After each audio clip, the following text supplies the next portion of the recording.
Baik, assalamualaikum warahmatullahi wabarakatuh. Perkenalkan, saya Faiza Ali, NRP 02511740.095 dari kelas penyimpanan energi Institut Teknologi 10 November. Di sini saya akan menjelaskan tentang review Next Generation Redox Flow Baterai sebagai material penyimpanan energi. Pendahuluan, dapat diketahui bahwa peningkatan penggunaan energi semakin lama semakin signifikan berdasarkan peningkatan populasi dan juga proses urbanisasi.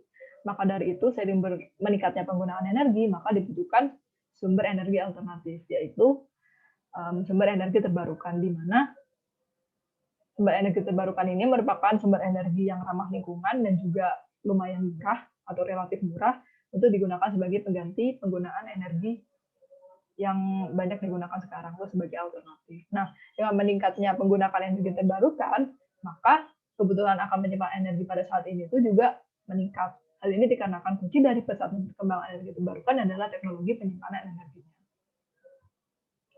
Dapat diketahui bahwa teknologi penyimpanan energi elektrokimia merupakan teknologi penyimpanan energi yang paling banyak digunakan di banyak masyarakat besar pada saat ini, khususnya untuk teknologi baterai isi ulang seperti lithium ion, di mana dapat diketahui bahwa lithium ion merupakan penyimpanan energi yang memiliki kepadatan energi yang tinggi dan juga waktu hidup yang lama. Meskipun demikian, banyak dari penyimpanan energi elektrokimia ini tidak bisa digunakan dalam skala besar, sehingga dibutuhkan alternatif suatu teknologi penyimpanan energi yang bisa digunakan dalam skala besar tapi tetap murah dan juga aman. Salah satu alternatif tersebut adalah dengan menggunakan redox flow baterai, di mana redox flow baterai ini memiliki waktu hidup yang lama, waktu discharge yang lama, dan juga harga yang relatif murah. Meskipun kepadatan energi itu masih kalah dengan lithium ion baterai, akan tetapi redox flow baterai ini bisa dimodifikasi untuk penggunaan dalam skala besar. Redox flow baterai.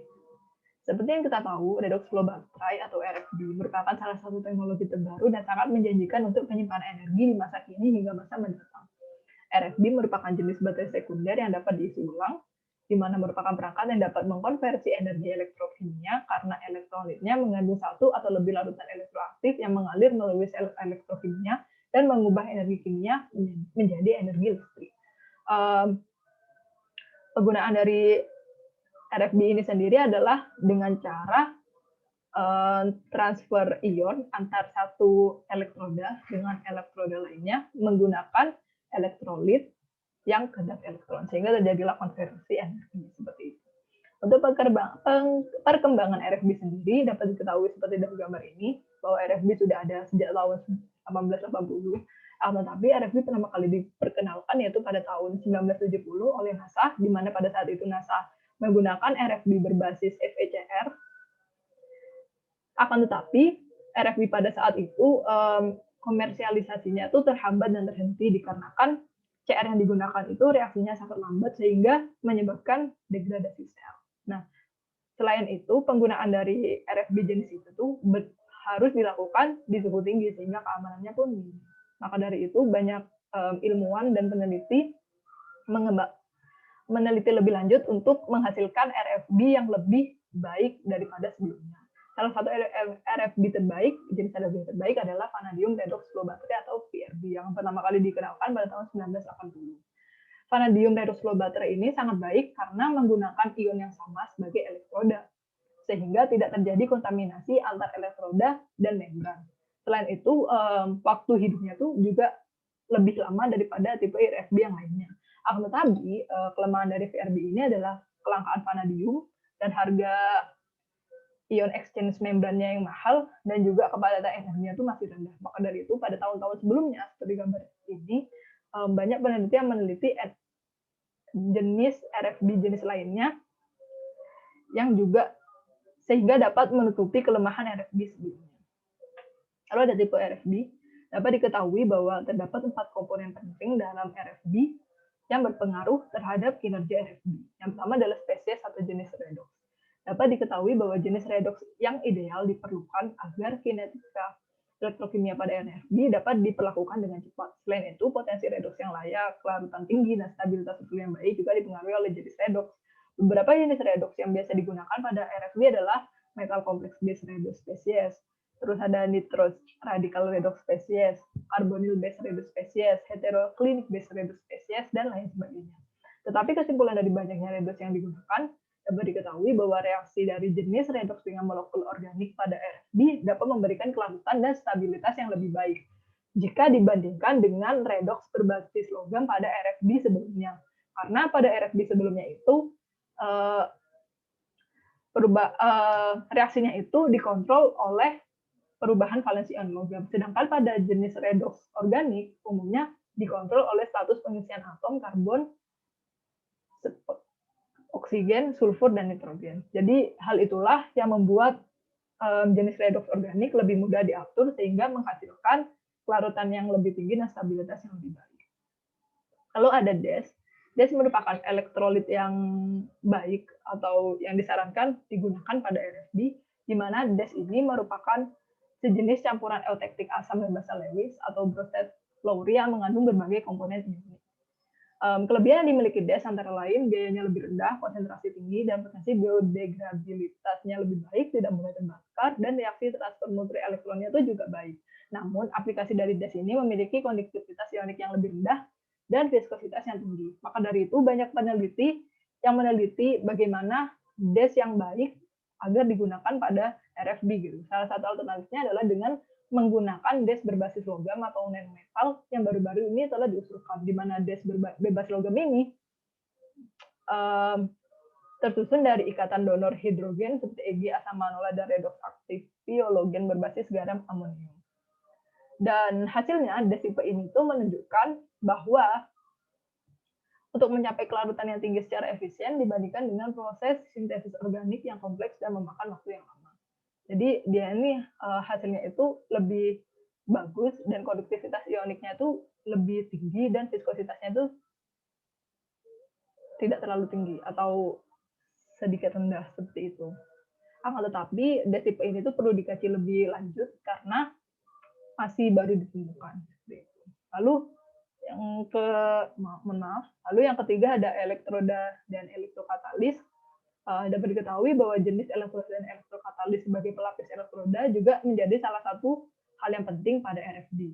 Seperti contohnya pada vanadium redox baterai, di mana pada vanadium redox flow baterai dapat diketahui bahwa meskipun memiliki stabilitas kimia yang baik dan juga waktu hidup yang lama, akan tetapi sifat untuk kinerja elektrokimianya itu masih rendah. Maka dari itu perlu adanya modifikasi pada elektroda yang digunakan.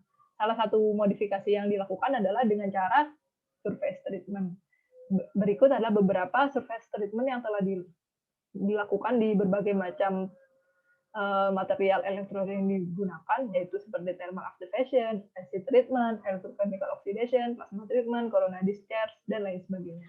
Dan berikut adalah hasil dari surface treatment tersebut. Untuk gambar yang bagian atas merupakan hasil dari lapisan katalis untuk elektroda berbasis logam, dan yang bawah ini untuk lapisan katalis untuk elektroda berbasis karbon. Dan hasilnya menunjukkan bahwa dengan adanya surface treatment ini, sifat elektrokimia dari VRB itu meningkat. Akan tetapi jangan terlalu mengacu pada elektrokatalisnya, karena jenis bahan yang digunakan pada elektroda itu juga mempengaruhi sifat dari elektrokimia suatu RFB, seperti itu. Lalu ada yang terakhir ada membran. Berikut adalah skema dari membran.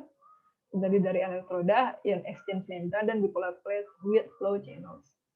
Dapat diketahui membran atau pemisah memiliki peran yang juga penting pada RFB sebagai pencegah terjadinya kontaminasi silang antara katolit dan anolit dengan cara mengangkut ion bermuatan secara selektif. Membran yang ideal untuk RFB berkinerja tinggi harus memiliki konduktivitas ionik yang baik, selektivitas ionik tinggi, stabilitas kimia dan mekanik yang tinggi, dan juga biaya yang rendah. Karenanya membran yang digunakan pada RFB sekarang itu masih memiliki konduktivitas ionik yang rendah dan juga selektif ioniknya itu kurang tinggi gitu, masih terdapat beberapa ion yang terkontaminasi silang. Maka dari itu banyak peneliti yang meneliti membran apakah yang cocok untuk RFB.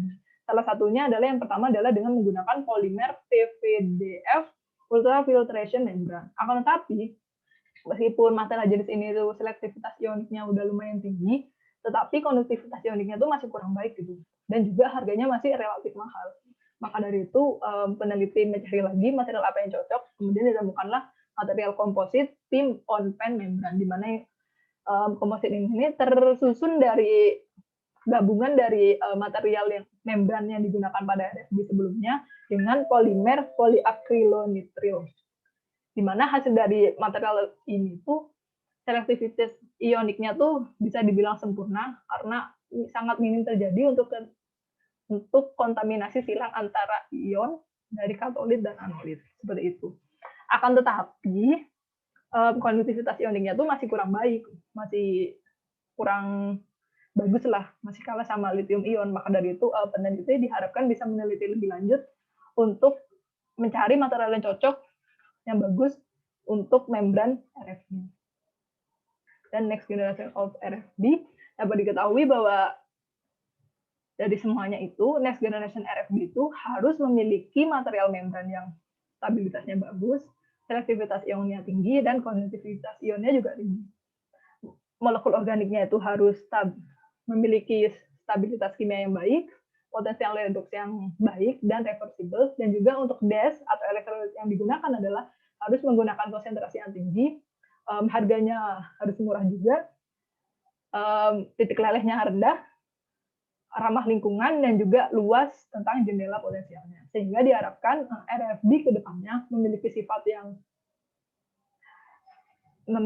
kepadatan energi yang tinggi, ramah lingkungan, terus waktu hidup yang lama, dan tentunya juga murah.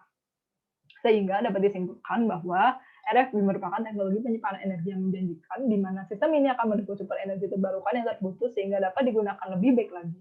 Akan tetapi, untuk membuat RFB dalam skala besar, harus dilakukan pemilihan jenis redoks yang sesuai, material elektroda yang tepat, dan membran hemat biaya dengan selektivitas tinggi dan konduktivitas ionik yang tinggi. Di mana hal ini sangat penting untuk dikaji dan diteliti lebih lanjut di masa mendatang agar mendapatkan kinerja RFB yang lebih meningkat secara keseluruhan sekaligus menurunkan biaya RFB-nya. Jadi murah tapi kinerjanya bagus. Dengan ini implementasi RFB dalam skala besar dapat dilakukan untuk kebaikan masyarakat ke depannya. Sekian dari saya tentang energi tentang RFB, kurang lebihnya mohon maaf. Wassalamualaikum warahmatullahi wabarakatuh.